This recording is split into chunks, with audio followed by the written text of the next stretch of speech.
Testing 1 2 3 4 5 6. Testing 1 2 1 2. Testing 1 2 3 4 5 6 7 8 9. Thumbs up if y'all good. Good. Good. You good. You good.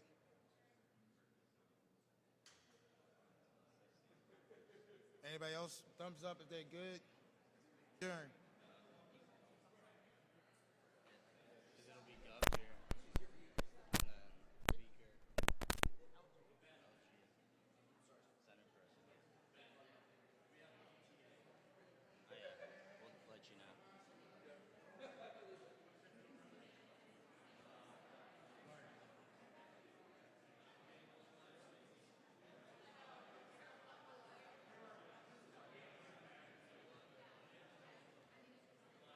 If Govs are here, right?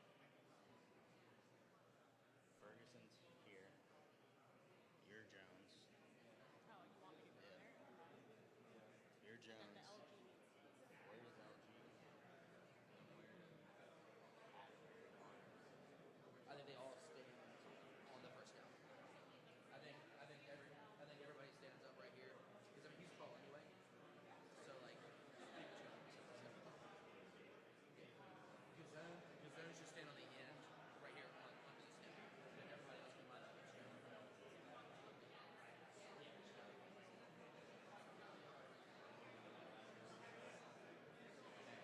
We're gonna do Gov here. Ferguson here. Jones here. And then LG.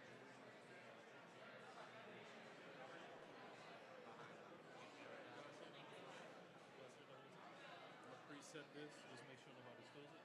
Is he starting? No. Do you want her to sign off on the stairs? Chairs are going to be waiting for them as they descend the stairs.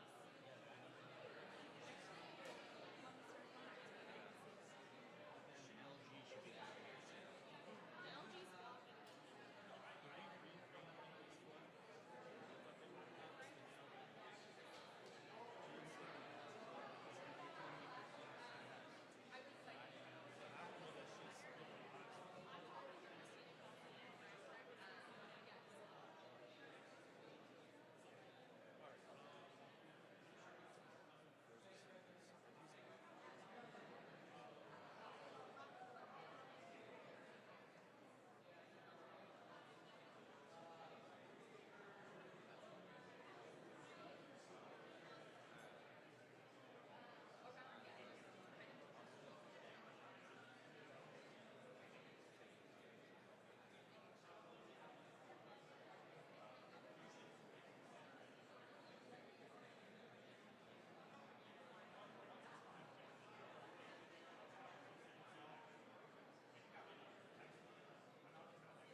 Good afternoon, everyone.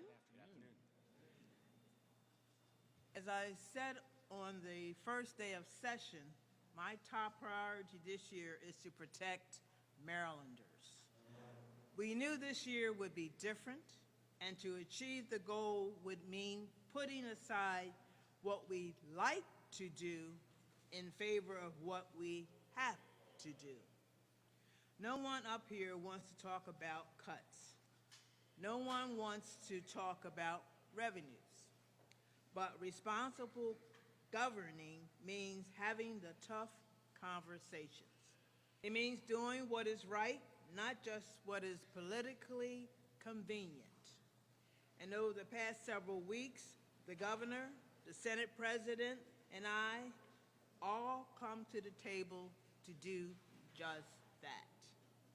The budget we are announcing today reflects our shared democratic values and strikes the right balance to face our fiscal challenges head on. We are making cuts. In fact, our budget includes $500 million in additional cuts to what the governor originally proposed. But as Donald Trump continues his assault on workers, healthcare, and our most vulnerable, we are preserving funding for state employee salaries, cancer research, victims of crime, and DDA. We are raising revenue. We are asking the wealthiest Marylanders to pay their fair share. We are putting our state in line with others like Texas, Washington, D.C., and Ohio by enacting a 3% fee on IT services. And as Donald Trump obsesses over cutting taxes for the top 1%, we are providing tax breaks to low and middle income Marylanders who will struggle the most under his administration. Let's be very clear. Donald Trump doesn't care about us. He doesn't care about Maryland. He doesn't care about the federal workers in Woodlawn, or the teachers in Howard County, or the farmers on the Eastern Shore, or the medical researchers in Montgomery County. He's out there every day disseminating our workforce and wrecking our economy. Donald Trump has shown us his values. Our budget, our Democratic budget, which invests in our workplace, in public education, in health care, and in transportation, reflects ours. Thank you. I'll now turn it over to my friend, Senate President Bill Ferguson. Thank you. Thank you very much, Madam Speaker. Thank you, Mr. Governor, Madam Lieutenant Governor, and to the leaders behind me, the chairs of our fiscal committees in the House and the Senate. I'm deeply thankful for their work over these last 70 days. We are announcing today a significant framework for the state budget.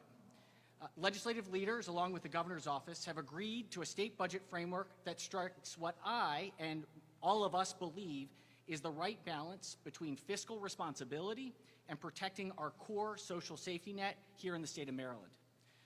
The Senate, House, and governor's teams have worked diligently over these last 70 days to put forward a budget framework that I strongly believe sets Maryland on the right path at this critical moment in time. With a potential storm looming from the federal government, we must rechart a new path for our great state that accounts for the chaos and uncertainty that we are seeing from D.C. every day. Getting here certainly has not been easy, as we don't have the full federal picture. But based on the last 2 months of the federal administration's slash and burn approach to governing, we do have a pretty good idea of what's coming later this year. The cost we may bear to the Trump administration's destruction is what I've been thinking about the most as we've had to make critical decisions on how best to balance our budget and, importantly, for future. Now, let me set a little bit of the economic picture here in Maryland. Right now, we currently rely on less than a third of our to provide 100% of our sales tax revenue. That no longer makes sense for our state. This budget framework includes important and responsive changes to tax policy, funding for education, and adjustments to state spending, changes that will have a net positive impact on Maryland residents and businesses alike. Let's dive into some of the key highlights. In order to achieve our revenue numbers, we had to consider many possibilities and proposals. And as we've moved through this legislative session, I have said many times that everything was on the table. Today, I want to announce that we have agreed to take a number of things off the table. We are not increasing the Maryland sales tax rate on goods. We are not adding a fee for deliveries. We are not increasing property taxes. We are not raising money from iGaming. We are not increasing the estate tax. We are not making changes to the car trade-in allowance. We are not imposing any new taxes on sugary drinks or snacks. We are not raising the gas tax. And when it comes to the sales and use tax, in broadening this growing part of our economy, we are not touching anything related to accounting, payroll, staffing, office support, employment services, consulting, design and printing, public relations and marketing, or financial services. So you must ask, what are we doing? 45 states across this country already tax services. We are modernizing our tax code, and in doing so, we likely will be the only state in the country to tax services at half the rate of our regular sales tax on goods. Instead of increasing Maryland's sales tax rate to 7%, we are expanding it in a targeted way. And we are doing this expansion of the sales tax because of what we saw from the Trump impact of the revenue write-down of $350 million to our state's economy. This budget introduces an expansion of revenues on data and IT services at half the rate of the current rate on goods. As our economy increasingly becomes digital, this revenue expansion acknowledges the growing role of IT in our daily lives and business operations, and the use of technology to replace workers. It also acknowledges that many goods, such as software programs, are now sold at yearly or monthly services. In fact, there's an entire industry that has been created avoiding the sales tax on goods. Some call it SaaS, or software as a service, which has become a modern-day good. Now, let's talk about the personal income adjustments. We are creating a high-income tax bracket, ensuring that the wealthiest Marylanders contribute their fair share. At the same time, we are pursuing an increase in the standard deduction that will provide much-needed tax relief to everyday Marylanders. This adjustment strikes the right balance. It ensures fairness while also supports working families. Another key change is an increase in the gaming and cannabis tax rates. Maryland is aligning these rates with our neighboring states, ensuring we remain competitive while generating an additional revenue for state programs. Additionally, the budget framework includes federal government spending triggers. This is really important. This provision is designed to protect Maryland residents from potential disenrollment because of federal changes. It ensures that those who rely on federal benefits are informed, prepared, and can advocate for their continued access to essential service regardless of what happens at the federal level. Finally, we must acknowledge the tough choices that come with responsible budgeting. Under this proposal, we are cutting at least $2.3 billion to navigate economic uncertainties and the unpredictable federal landscape in both cuts and reductions. While these cuts and reductions are difficult, they are necessary to maintain fiscal stability and ensure Maryland remains on solid financial ground. At its core, this budget aims to create a fairer tax system while ensuring that essential services like education, public safety, healthcare, and infrastructure remain funded. These decisions will shape our future, and it's crucial for Marylanders to continue to receive the high level of commitment that we know and expect to protect our most vulnerable residents in this uncertain time. Thank you very much, and the mic is yours, Mr. Governor.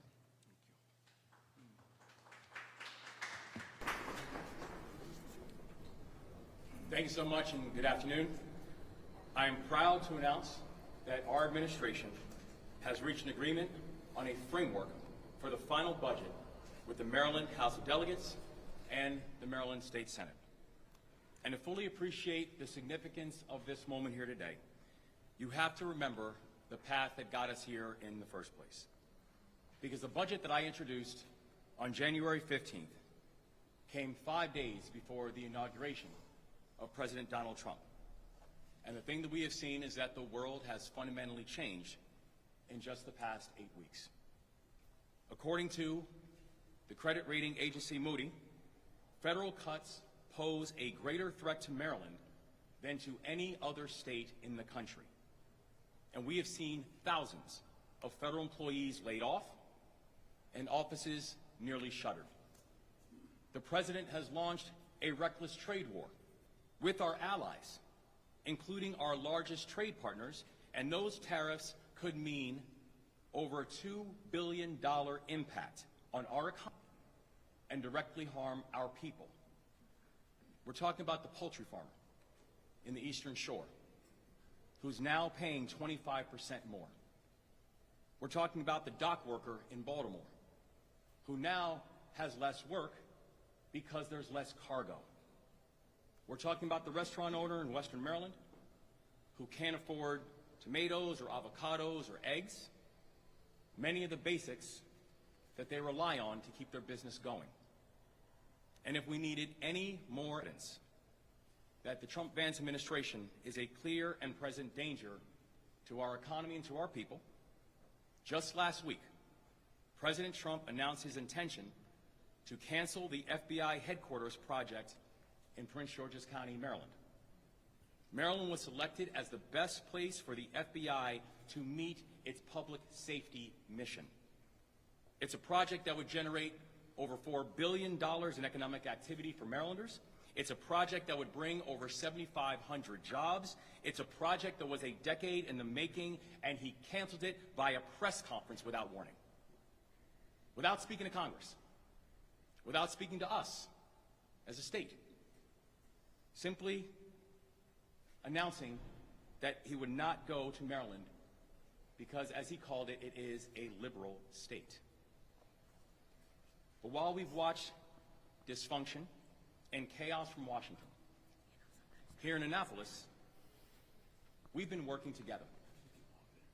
We will never compromise, ever, on protecting Marylanders against any threat, no matter who makes it. And that's exactly what this budget delivers. This is a product of days and weeks and months of partnership. And I'm proud to stand with Lieutenant Governor Miller. And I want to thank Speaker Jones and President Ferguson and their staffs. And I also want to take a moment to thank Chair Atterbury, Chair Barnes, and Chair Gazzoni for their outstanding work as well. Now, at the start of session, I laid out 3 principles that our budget needs to meet. The first is that we need to reform our tax code, and we will not do it on the backs of middle-class families. The second, we need to grow the economy, and we need to diversify our economy off of Washington, and we need to make Maryland more business-friendly. And the third, we need to and we will invest in our people. And I'm proud to report that our agreement hits all 3 of those targets. To grow our economy, we need to ensure that this is the best place to start and run and build a business. And we've agreed to invest in industries of the future that will grow Maryland's economy and create jobs like cyber and quantum and AI. And we will also protect incumbent industries and sectors that is at the heart of our larger prosperity, from our ports to our trade assets. And importantly, we need to diversify our economy because we can no longer count on Washington, D.C. to sustain our economic growth. Economic development investments in the final budget will go hand in hand with the legislation that we've introduced to grow the economy. We are streamlining state programs to make them more efficient and more effective. We are cutting red tape and reforming the procurement process to help our entrepreneurs build out their ideas and help them to bring them to scale. And we are transforming Maryland into a state that is unapologetically pro-business and unapologetically pro-growth, and not just in words, but also in deeds. Because of our emphasis on growth, our biggest framework will emphasize spending cuts over tax increases to help us to close the budget gap. Together with the House and the Senate, we've agreed on a framework that includes at least an additional $500 million in targeted cuts on top of the cuts that our administration has already proposed. This is the largest amount that has been cut from a Maryland state budget in 16 years. This is what responsible governance looks like. I also want to thank the General Assembly for studying our income tax reform plan and refining it to ensure that we hit our goal of delivering tax relief to the middle class, because this was not negotiable. Under this agreement, now 94% of Marylanders will either get a tax cut or see no change in their income taxes. That is even more than was proposed in our initial proposal. 94% of Marylanders either get a tax cut or see no change in their income taxes. For a third year in a row, there will be no increase in broad-based sales tax or state property tax.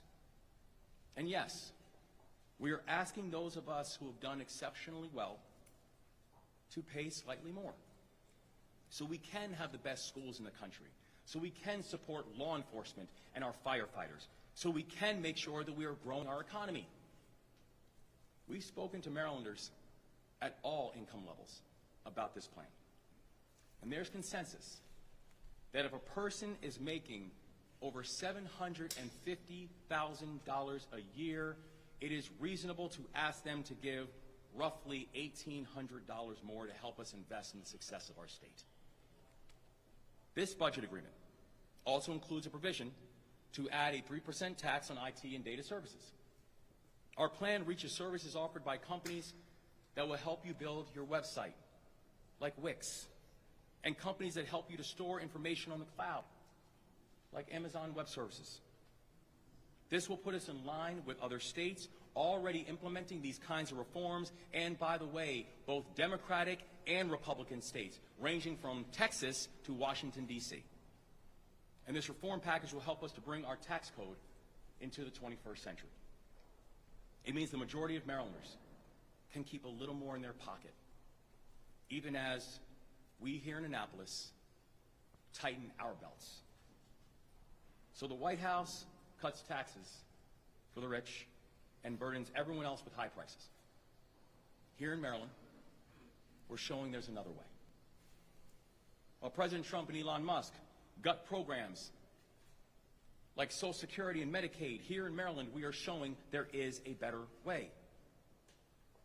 And if you take away only 3 things about our plan, it should be this: we are providing key investments that grow and diversify our economy.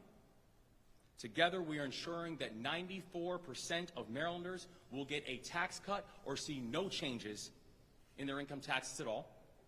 And together, we are turning a $3+ billion deficit into a cash surplus, all while still preserving 8% in the rainy day fund, which, by the way, is above the recommended amount. This is what good governance looks like. This agreement is common sense, it is responsible, and it hits every requirement that we laid out at the start of session. If we said it, we meant it. And most importantly, it puts us on stable footing to move towards the future. Now, these are not simple decisions. Maryland needed to fix its business model. And I refuse to be a chief executive who simply watches problems get worse. We solve problems here, and we do not run away from them. We also needed to contend with the fact that Maryland no longer has a stable partner in Washington, and one who has our best interests at heart. So while there are many opinions about how we ended up in this crisis, let there be no question about who faced this crisis and didn't flinch. Because this team has met this moment of crisis with courage. This framework will inform the final budget and the final bill that goes from the House to the Senate, and I look forward to signing it when it makes it to my desk. We know we have more work to do before sine die, but together, today, we celebrate a very important step forward in securing Maryland's long-term fiscal health. We now look forward to taking a few of your questions. Governor Moore, you said that this plan turns the deficit into a surplus. What is that surplus with this framework? Well, we're still working through the final numbers, but the thing that we know is that when we came on board, not only did we have a $3+ billion structural deficit, which had been predicted literally 2017, we knew that there was no way that we were just going to kick the can down the road. And so by making responsible investments and also responsible cuts, we know that we have addressed that situation of that structural deficit, and then when the bill is completed now, we'll not only work to be able to address that structural, turn to a structural surplus, but also, right now, this bill has a little over $300 million in a cash surplus that's already in the proposal as the final numbers are coming out. Can you explain what the other cuts? There's deficits in the future, it looks like, coming down the pike for Maryland. Will you raise taxes again next year, the year after? How will we approach that? We're always going to make sure we're protecting Marylanders. And I've said before, I have a very, very high bar when it comes to how we're going to think about taxes. But I also know this, tax reform is incredibly important, and the tax reform that we are offering right now becomes incredibly important. It puts us along further lines with other states, as we mentioned before, but also what it does is it allows us to be able to say that we can have a responsible budgeting process when we're working together that helps to address the long-term needs and the hopes for the people of this state. Setting aside the people who will have no impact on their tax bill, what percentage of Marylanders will see a tax cut under this plan, and what is the average cut that people can expect to see? Yeah, so we're working through all the final details and the final numbers now, but the thing that we can say is 94% of Marylanders will either see a tax cut or see no changes in their income tax at all. Regarding the data services tax, two questions. One, do you have an expectation for how much revenue it's supposed to bring in? And two, is it possible that tax could apply to people's cell phone bills, which obviously includes data services?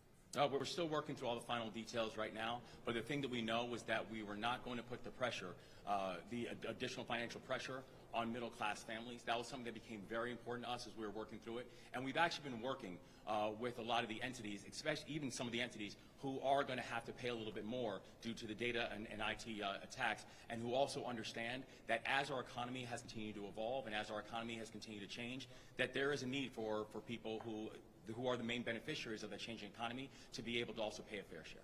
Governor, there's been some discussion about making changes to the excise tax on car sales. Can you tell me if that made it into this final framework, and if so, what will be the new excise tax looking now?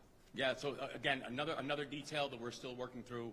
The thing that we know is that I think the Senate President actually highlighted some of those items before about what will not make it through. We're still making the final details about which items specifically when it comes to car trade-ins did not make it in. And Governor, last more questions, but we're going to turn it over to the chairs for a couple of questions right here. That's fine. Chair Gizon, or Chair Barnes, you have the budget. You're voting it out of committee today. I know that there were questions about the funding for the DDA in fiscal year 2026. Have those been restored? They have, and it's one of the points I think everyone here is most proud of. And I want to give a shout out to particularly Chair Gizon, who's worked on these issues for a decade. They are restored working hand in hand with the community, the DDA community, and almost $150 million for 26, as well as the 25 restorations that we've already spoke about. Chair, where does the blueprint stand right now? Are the custom community schools and the collaborative time still in where we are? As you probably well know, the blueprint is not part of this budget. It's a separate bill. We're going to continue negotiations on that bill as the days move forward. It's not part of the budget. It's funded. Chair, is the capital gains tax still a part of the proposal that was initially in the governor's?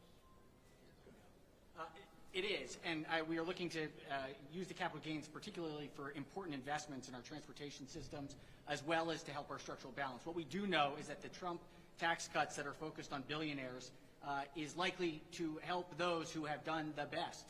And so this is the right place for Maryland to look to have sustainable investment in our infrastructure and in our budget overall. Mr. President. we're still working through the details of the, we are keenly focused, every single person up here is keenly focused on doing whatever we can to lower utility bills, and we're leaving the possibility open that we can give immediate relief, and that will be worked out as the bills pass through each chamber. Mr. President, on Tuesday you said that the blueprint was part of the larger budget conversation. If it's not part of this specific bill, where does it fit into this? The Budget and Tax will be taking it up tomorrow from the Senate's version, but it's an ongoing conversation.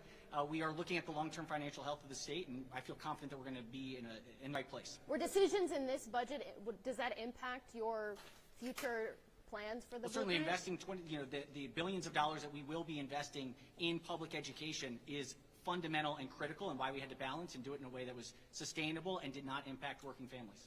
Mr. President. Any questions right here for Chair Atterbury, real quick, guys? Actually, yeah, I'll go. I'll mention about the blueprint. Chair Atterbury, you have been saying that pause is not a pause, it's cuts. The word cuts has been used several times during here, and obviously it's mentioned about the budget. Throughout what the House has proposed, are you hoping the Senate will come back and do what the House did with the blueprint? So I think, first I want to thank the governor and his team, and I want to thank the presiding officers for reaching an agreement on the budget that was just announced and the revenues, because, that is tough decisions. These were all tough choices, and we were all elected to be here and to make the hard choices. And so I want to say thank you to all of them for coming together and working together. To your specific question, I'm just going to follow up and say the blueprint is part of ongoing negotiations. The Senate hasn't heard what we did yet. I think Chair Barnes and I have been pretty clear about where we stand and where the House stands in terms of the blueprint and protecting those that are most vulnerable, particularly those in community schools. So we'll see what the Senate does, and we'll link up with them and negotiate that in the days to come. Chairwoman, We got time for two more, General. Chairwoman, does the budget include funding for thousands of settlements for potential child sex abuse claims? Yesterday, folks rallied in Baltimore. Where's the funding? It does not. How is the state going to pay? It's still a product of very complex negotiations, settlement negotiations with victims, and so I think we are monitoring those settlement negotiations very closely. A question, when you talk about bringing taxes, you're talking about bringing taxes into line with the other states, and anyone can answer this who'd like to.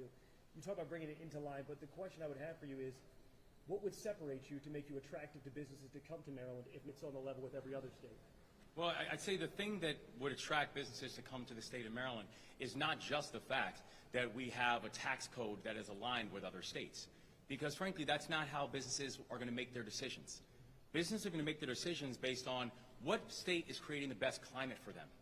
What state is doing things like procurement reforms and regulatory reforms and permitting reforms and making it easier for businesses to come and grow in the state of Maryland like we are doing here in the state of Maryland. What state is doing things like investing in education and making sure you have an educated workforce and a strong pipeline like we are doing here in the state of Maryland? What state is making sure you're investing in transportation that's able to get people from where they live to where they work like we are doing here in the state of Maryland? What state has the greatest ecosystem for the new industries and technologies of the future, like life sciences, like IT, like aerospace and defense, like we have here in the state of Maryland? And so not only does this package make it more competitive for business when you're looking at a taxation basis and coming up with incentives for business to be able to come and grow in Maryland, it's also about all the other things that Maryland offers. And it's the reason why we have had such great and productive conversations with business leaders all over the country who, if they're not already here, they know they are getting phone calls about coming to the state of Maryland. It's the reason that we just announced just recently that, looking at the most recent job numbers, that we have gained more jobs in this administration in 2 years than the last administration gained in 8. And that was driven by the private sector. So making Maryland more business friendly, making Maryland more economically competitive is not just the fact that this team and this coalition has been able to address things like tax reform, but it is also about are we doing the other things that's making Maryland more economically competitive, because we are unapologetically pro-business and we're unapologetic about the fact that growth is the only way to be able to solve our fiscal challenges, and that's exactly what we're going to do in the state of Maryland. Governor Moore, looking at, obviously you're saying that a lot of things are still part of the negotiations. This is the framework. But if you are confident that there is $500 million more in cuts, can you share with the people at home what exactly the state government is planning to cut? I mean, sure. I would say, the agreement includes at least this amount in cuts. These still has to go through all the committees and through each of our chambers. And so, these are at least not $500 million. We can provide. Look, I think the best thing to do would be, I know this isn't the end of the discussion. You're going to see in an hour the House's version, and you'll see those cuts. It's a whole list of things. Can you give us an example of one? Vacancy reduction is a great one. All right, guys, thank you all so much. Okay.